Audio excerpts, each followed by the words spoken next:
Jadi kalau ditanya apa maunya Islam, Islam juga maunya memimpin gitu.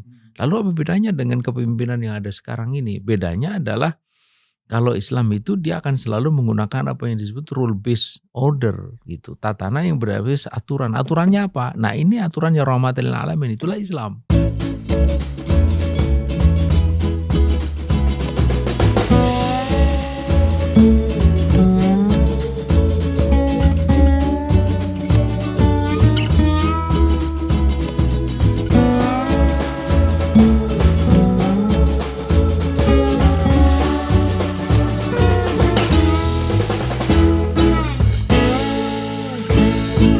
Bismillahirrahmanirrahim. Assalamualaikum warahmatullahi wabarakatuh. Pemirsa yang dirahmati Allah Subhanahu wa taala, kembali kita bertemu dalam program Fokus to the Point. Kali ini kita akan membahas pidato Perdana Menteri Kanada di Davos, Swiss dalam World Economic Forum. Pidato McCartney ini disebut-sebut pidato yang mengkritisi sistem tatanan dunia internasional sekarang. Ada apa di balik pidato itu? Apa gagasan yang bisa kita ambil dari pidato itu? Untuk itu kita akan memperbincangkan hal ini dengan Ustadz Ismail Yusanto. Assalamualaikum Ustadz. Waalaikumsalam warahmatullahi wabarakatuh. Di Davos, Swiss, Perdana Menteri Kanada McCartney menyampaikan pidato yang disebut-sebut cukup mengkritisi ya tatanan dunia internasional saat sekarang ini. Dia menyebut bahwa tatanan internasional berbasis aturan atau rules based order itu tidak lagi berfungsi sebagaimana yang diklaim sekarang ini sedang terjadi apa yang dia sebut dengan keretakan struktural.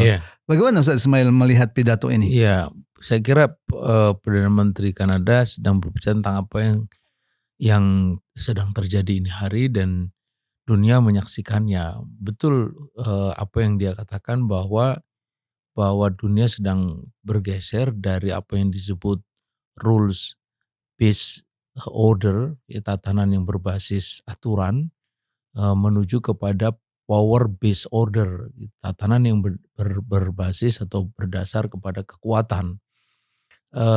Kemana pidato ini dialamatkan? Sebenarnya juga dunia sudah tahu bahwa kritik keras ini ditujukan kepada apa yang dilakukan oleh Amerika dalam beberapa waktu terakhir ini. Dunia tahu bagaimana dia menggunakan tarif itu sebagai alat tekan. Ya, dia naikkan tarif sesuka dia supaya atau untuk membuat negara yang dia maksud itu mau tunduk kepada kemauan dia. Begitu juga kekuatan militer itu bukan untuk menjaga perdamaian tapi juga digunakan untuk menakut-nakuti bahkan mengintervensi satu negara, dan itu terjadi pada Venezuela itu. Dan Greenland juga sedang jadi target sekarang dan dia sedang menargetkan Greenland meskipun kemudian mungkin dia berpikir ulang oleh karena 37 negara Eropa itu bersatu untuk mencegah intervensi itu. Dan inilah yang dimaksud dengan apa yang disebut power based order itu. Kalau orang Jawa punya istilah sendiri, asu gede menang kerai. Ya. Ada yang menarik juga, dia katakan dunia sekarang ini hidup dalam kebohongan global ya.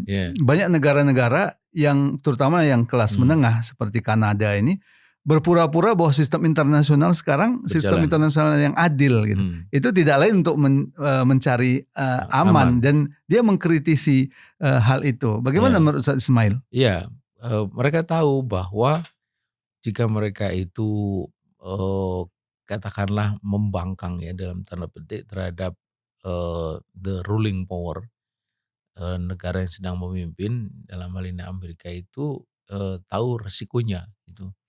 Karena itulah maka bukan hanya Kanada, sebenarnya banyak negara lain itu yang dia berpura-pura mengikuti gitu, mematuhi. Padahal sejatinya ya karena mereka menjaga kepentingan nasional masing-masing atau national interest. Karena itu memang muncul banyak paradok gitu. Misalnya bagaimana bisa banyak negara itu bersetuju dengan apa yang dilakukan oleh Israel misalnya, ya seperti yang terjadi pada negara-negara di Timur Tengah. Itu kan satu kebohongan gitu, Dan karena kebohongan itu kalau dipelihara itu akan menghancurkan mereka ya pada sendiri. pada akhirnya gitu. Jadi bagaimana bisa mereka bersetuju dengan agresi Israel ke Gaza, padahal itu kan sama sekali baik dengan ukuran apapun tidak bisa dibenarkan, apalagi kemudian mengakibatkan kerusakan yang luar biasa. Dan itu Tapi tampak mereka ya dari ya protes-protes masyarakat ya di tapi Eropa atau di Barat ya yang marak heeh, gitu ya. iya, tapi mereka harus melakukan itu, gitu. Mengapa? Karena dia tahu kalau dia me menampakkan ketidaksetujuannya itu akan berakibat, fatal bagi, kekuasaan mereka. Nah itulah yang disebut dengan kebohongan. Nah, yang tidak kita lihat adalah apa solusi dari Mhm, negara-negara seperti Denmark, seperti Kanada ini ya, yang iya dia sebut sebagai negara iya menengah untuk menghadapi arogansi Amerika. iya. Tidak ada, mereka hanya menunggu nasib saja, Hmm, artinya menunggu, kebaikan hati Amerika, lahirnya presiden baru yang lebih waras gitu. hmm. Karena memang, kekuatan itu hanya bisa dihadapi dengan kekuatan yang lebih besar lagi, dan itu tidak ada. Mereka berharap kepada Rusia atau Cina, tapi kan tetap aja itu seperti keluar dari mulut buaya masuk ke mulut harimau gitu. Apakah Rusia dan Cina itu lebih bagus daripada Amerika kan juga belum tentu. Nah gitu. Ya, pertanyaannya Ustadz, kalau Islam Mhm. sebagai kekuatan dunia ya, Iya dipersatukan, iya bagaimana kira-kira dunia Islam ini menghadapi Amerika, iya tentu dengan berbasis nilai-nilai iya. Islam. Yang pertama begini, dunia ini tidak mungkin kosong dari kekuatan yang memimpin atau yang mengatur, the ruling power kita sering sebut begitu. Dulu sebelum Islam hadir, itu kan ada Persia dan Romawi, ini dua adik kuasa yang berhadapan-hadapan. Setelah Islam datang kemudian menjadi emerging forces gitu, emerging forces, jadi kekuatan yang mulai tumbuh berhadapanlah, dengan dua kekuatan itu. Dengan kekuatan Romawi pada perang Mu'tah, pada Hmm. perang, Tabuk, begitu juga dalam perang Yarmuk, berhadapan dengan Persia dalam perang Al-Qadisiyah.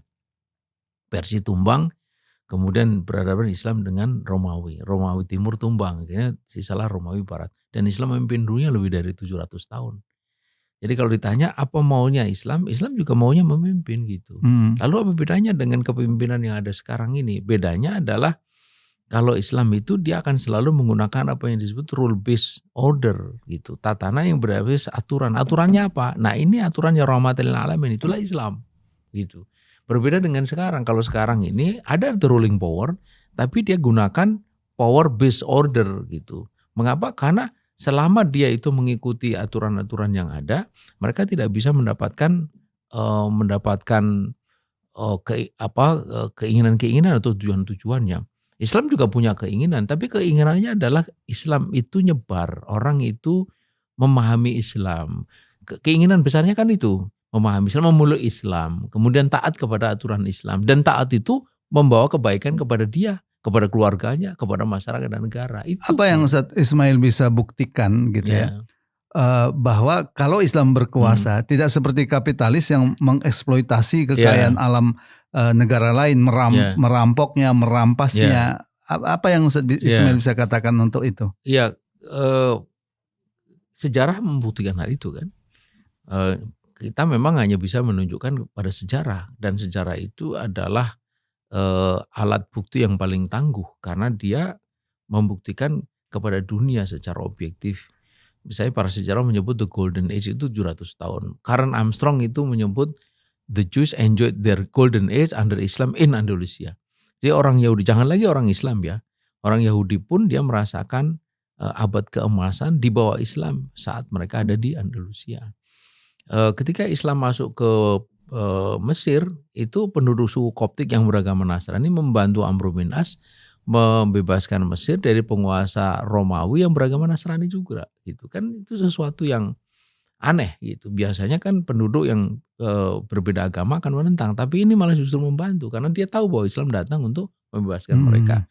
Begitu juga Islam ketika masuk ke Polandia, itu dielulukan oleh penduduk di kiri kanan jalan.